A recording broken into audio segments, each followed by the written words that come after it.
Well, my name's Maddie Bald, and I'm a third-year medical student at the University of Alabama at Birmingham. And today I'm going to be presenting on the extent of sternal debridement as a predictor for reconstruction failure in mediastinitis following open cardiac surgery. Thank you to the Department of Plastic Surgery here at UAB, and thank you all for coming to this conference. Okay, so deep sternal wound infection and mediastinitis affect about 1 to 3% of open cardiac surgeries.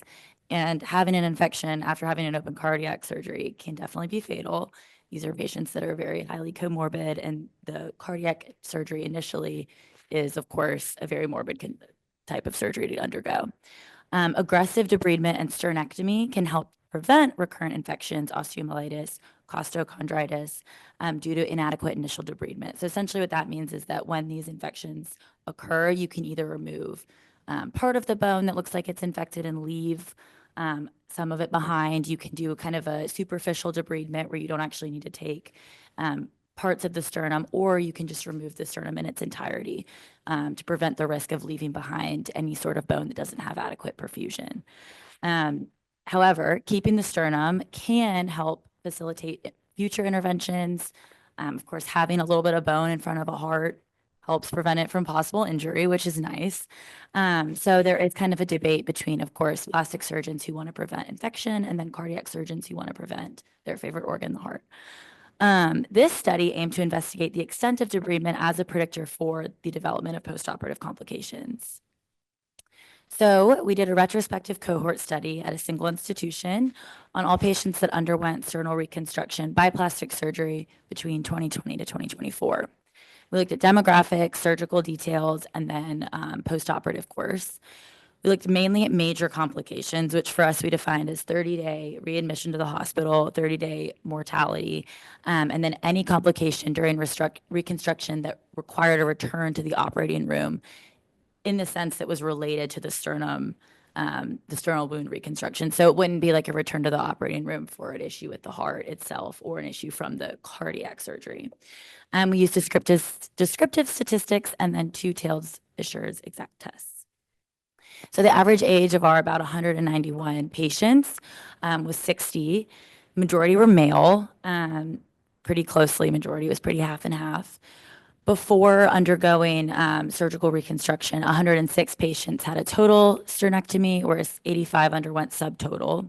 Essentially, we define that as not total. So any part of the bone that was left, we didn't kind of go into detail on how much of the bone. Overall, the rate of major complications was around 30%. We did not find a significant difference in major complications or 30-day readmissions between total and subtotal sternectomy. Patients that underwent total sternectomy did have a significantly lower rate of return to the OR, notably for recurrent infection. So you can see that the reason for going back to the OR was much more highly significant for patients that did have an infection that came back or was difficult to control. The total sternectomy group had a higher 30-day all-cause mortality rate. And keep in mind that for patients that did have a total sternectomy, those are going to be patients that have a much more higher comorbidities. A lot of times they were quite sicker.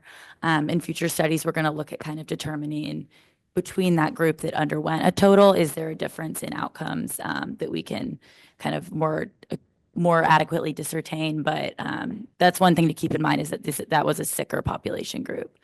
In patients that survived the 30-day postoperative period, we did not find a significant difference in major complications or readmission rates. And then the trends of reduced return to the OR and lower return to the OR for current infection continued to persist. So overall, our data kind of suggests that aggressive debridement by taking the sternum when there is an infection that's present may help reduce the risk of recurrent mediastinitis, and by default could help prevent the patient from having an infection that's very difficult to control near an organ that already had to have pretty significant operation on. Increased mortality in total sternectomy patients. Like we said, a lot of times these are sicker patients. They could be heart or lung transplants. They could have a lot of other comorbid conditions like COPD. So that's one thing that we're going to keep in mind in the future.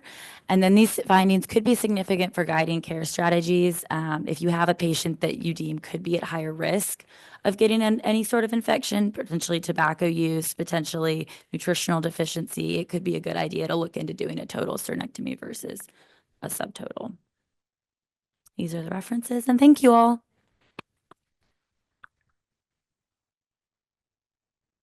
I have a question. So do you think that the decrease in return to OR in the total group could be somewhat attributed to the significant increase in mortality of that group?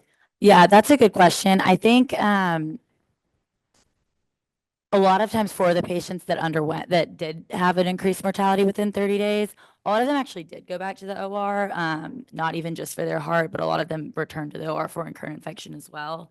So it was kind of, which we accounted for. We doubled, counted A for them passing away and then for the return to the OR initially. I think that's something that we can look at in the future, but I do think a lot of them did actually go back to the operating room before they passed away. Most of them passed away in the hospital.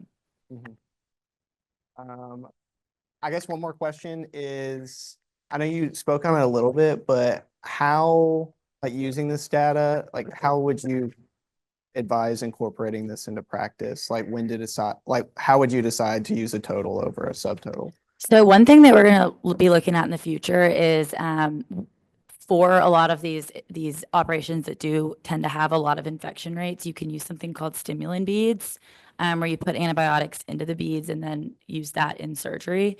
One thing that I know we're going to look at in the future is in patients that underwent total sternectomy, did they get the beads and did they not? And then was there a difference in outcome there?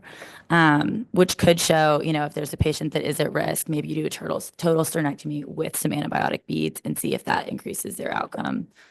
There's always advances in prosthesis too, so that could be something that comes into play in the future. But, dying from a recurrent mediastinal infection is not ideal in a patient with that kind of mortality. So I think it's worth noting that total might be better than subtotal in a lot of cases. Absolutely. Well, thank you so much. Please support our mission to improve quality of patient care through education. Join us, follow us, and share this content with family and friends.